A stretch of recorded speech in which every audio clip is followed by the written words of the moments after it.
नमस्कार, आप देख रहे हैं कंट्री इनसाइड न्यूज़ का डिजिटल प्लेटफॉर्म और मैं हूं प्रियंका।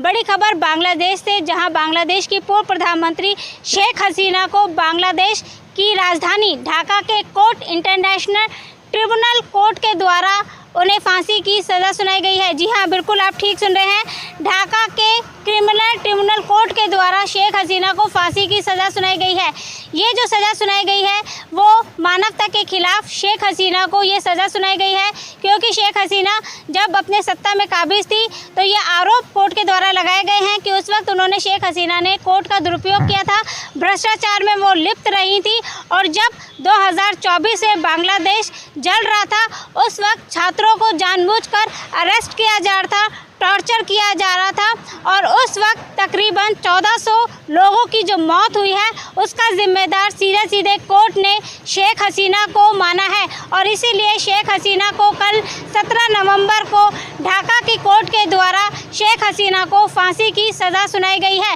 वहीं आपको बता दूं कि शेख हसीना की तरफ से भी जो प्रतिक्रिया सामने आ रही है उसमें यही कहा जा रहा है कि जानबूझकर यूनिस सरकार, कट्टरपंथी सरकार शेख हसीना को फंसाने की कोशिश कर रही है। आपको बता दूं कि यूनिस सरकार बार बार ये कह रही है कि शेख हसीना को वापस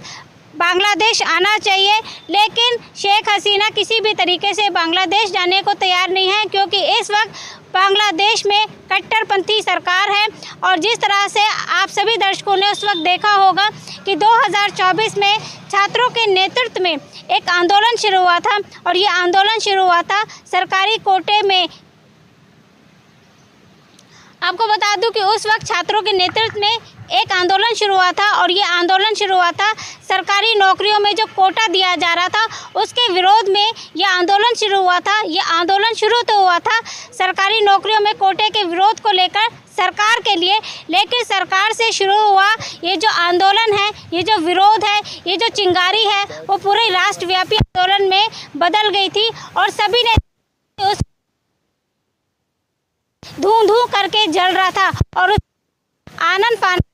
शेख हसीना को अपने प्रधानमंत्री आवास को जानबूझकर कहें या जल्दबाजी में कहें, उनको छोड़ने के लिए मजबूर होना पड़ा था, क्योंकि उन्हें कहीं ना कहीं ये डर लग रहा था कि अगर शेख हसीना उस वक्त बांग्लादेश में रह जाती तो कहीं ना कहीं जो कट्टरपंथी लोग हैं वो उनकी हत्या भी कर सकते थे। तो ये सब जो डर है, इसी डर की वजह से शेख हसीना भारत में उन्होंने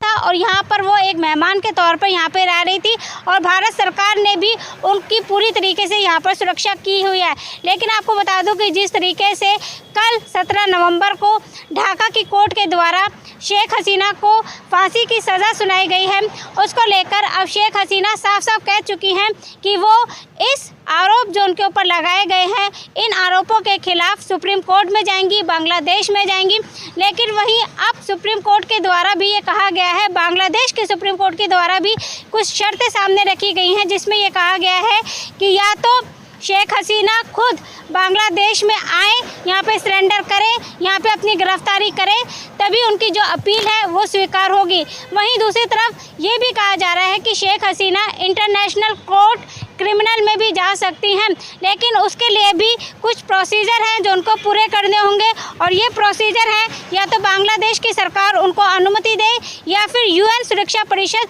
आदेश दे, तभी वो अपनी अपील जो है वो इंटरनेशनल क्रिमिनल कोर्ट में जा सकती हैं। वहीं आपको ये भी बता दूं कि भारत के विदेश मंत्रालय की तरफ से भी ये कहा जा रहा है कि भारत ने कोर्ट के फैसले को नोट किया है और भारत हमेशा बांग्लादेश के लोगों के भले को सबसे ऊपर मानता है।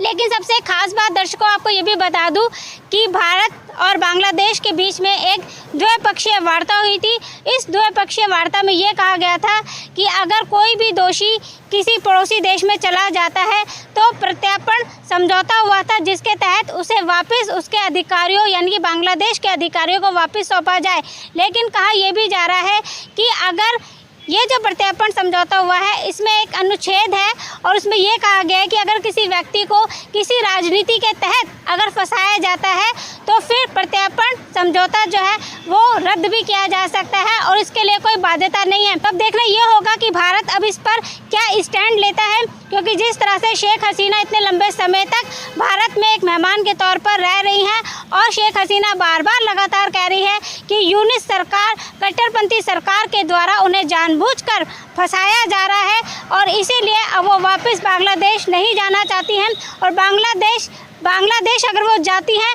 तो अपनी शर्तों पर जाएंगी और अपने उसूलों पर जाएंगी। तो देखना ये होगा कि अब शेख हसीना और भारत सरकार क्या स्टैंड लेती है, जबकि शेख हसीना को बांग्लादेश की कोर्ट के द्वारा फांसी की सज़ा मिल गई है। तो इसी तरह की तमाम खबरों को देखने और जानने के लिए आप जुड़े रहिए कंट्री इनसाइड न्यूज़ के साथ। नमस्कार।